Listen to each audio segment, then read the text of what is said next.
you speak to old school Republicans here, and they're a little bit horrified because they, in their minds, thought that Marco Rubio would be the adult in the room, the grown up in the room who would not be drinking the Kool-Aid, and they slightly think he signed up more to MAGA than they would like. Then you speak to other figures, and they say, oh, no, Marco's just playing the long game. Because Mike Waltz and Marco Rubio, they will argue, have similar views, whether you call them neoconservative or interventionist when it comes to foreign policy, but they're playing very different hands. And therefore, what Marco Rubio is doing, these figures will say, is to slowly win Donald Trump's trust. So then at a later day, having had that trust, they can bring the president with them on a key foreign policy call. Katy, it wasn't that long ago that Marco Rubio and Donald Trump were clashing in the Republican presidential primaries. So what sort of shifted? It wasn't that long ago, of course, that Marco Rubio is talking about the size of Donald Trump's hands, suggesting they were quite small. You also had, in turn, Donald Trump talking about little Marco. And I think it's fair to say there was little love lost between the pair. Of course, in that time, you have seen Donald Trump's comeback.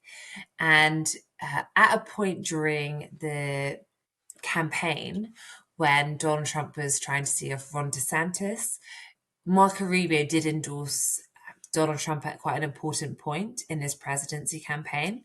And I don't think that has gone unnoticed. Yet, there was always still a little bit of suspicion around the relation between the two and Marco Rubio in MAGA land. And therefore, you had lots of names running around for who might be the vice president under Donald Trump. In the end, they picked JD Vance. Marco Rubio is seen as one of the other potentials.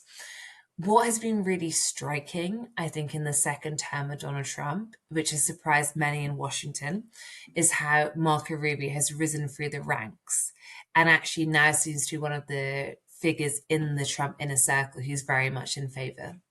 How do you rise through the ranks? You've written that there's sort of a formula to getting support from the president. What is that, and how's Marco Rubio managed it? It tends to first off receiving praise and showing loyalty to the man himself, Donald Trump. Then there's also showing basic competence. So when you are giving a task, you can do it. And then thirdly, the other test that those in Washington will talk about is proving yourself to the base and to MAGA, so make America great again.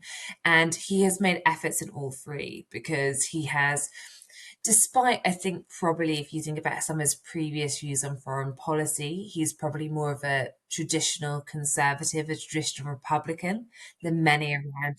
Remind us what those views are. So, for example, if you think about his views on foreign affairs, I think that he is more classically interventionist than many of the isolationists around Donald Trump these days. You think of his past comments on Ukraine, saying we must stand for Ukraine. That feels a little bit different than some of the MAGA base these days who have great suspicion or at least concern about how much money is going there. And therefore, he is seen as a little bit more old school. Some would say neoconservative. I'm not sure he himself would say that. And then but then you look at some of those views and how he has actually really taken to embracing key Donald Trump positions. Also, he has been making an effort to get to know the base. So, for example, we had the White House Correspondents' Weekend. There's lots of parties all across Washington. It was, I think, my first weekends here, and I went to one at Butterworth, which is the MAGA hotspot these days on the Hill. And Marco Rubio was the guest of honor. And that was a Steve Bannon hosted party. Steve Bannon served in the first term. He's seen as the godfather of MAGA by many. And I think it was very much noticed by those in the know as an attempt by Marco Rubio to show that he is building connections to the base, a base that has long been a little bit skeptical of him because they saw him as much more the old Republican school of thought than a figure like JD Vance, for example, who's seen as much more of their thinking from the off-go. Is there a bit of tension then in that relationship between Marco Rubio and JD Vance if they're sort of jostling for the same space or, or access and contact with the president? Well, I think officially, if you look at any of the on the record quotes, they will of course say they are very good friends. There is no one they're more closer to than one another when it comes to this team. But it was certainly striking that when Donald Trump was interviewed a few weeks ago about who his successor might be, and he chose not to repeat the idea he might run for the unprecedented third term, he said, well, There's, of course, JD Vance, but there's other great candidates such as Marco Rubio. And that was Donald Trump himself introducing Rubio into the race as an idea. And I think there is a sense that he wants to keep them on their toes. Now, there are some in Republican circles who say that the dream ticket in 2028 is going to be Marco Rubio and JD Vance together. And who would be in which role there? Well, that's the big question because both are clearly quite ambitious people. And I think in a blood sport such as politics, whether it's UK, US, there's clearly going to be some rivalry, even if you do get on privately. Particularly when Donald Trump seems to then have given his endorsement to both of them.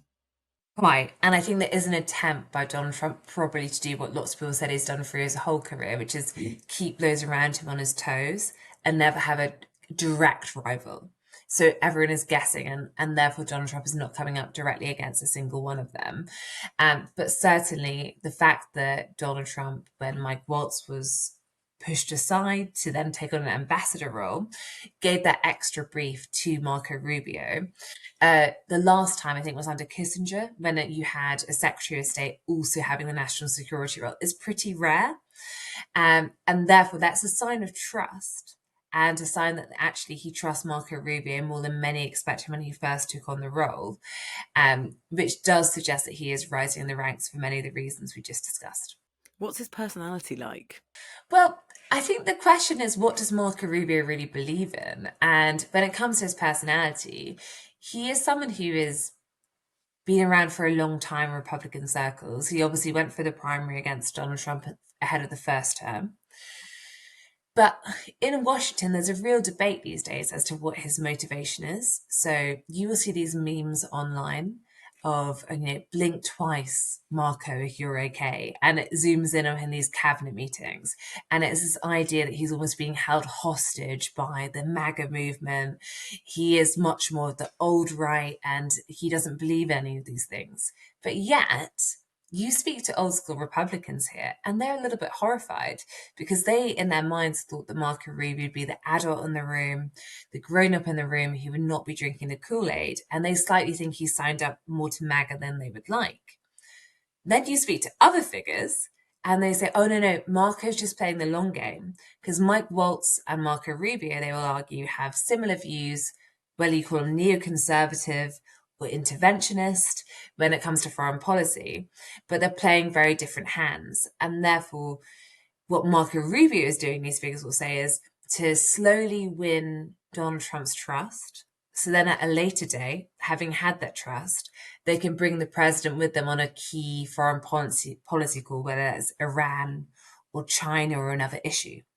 And if we're being completely honest, I think the jury is out on which of the two it is. So no one is quite sure what Marco Rubio's game is right now. That's brilliant. Katy, thank you so much.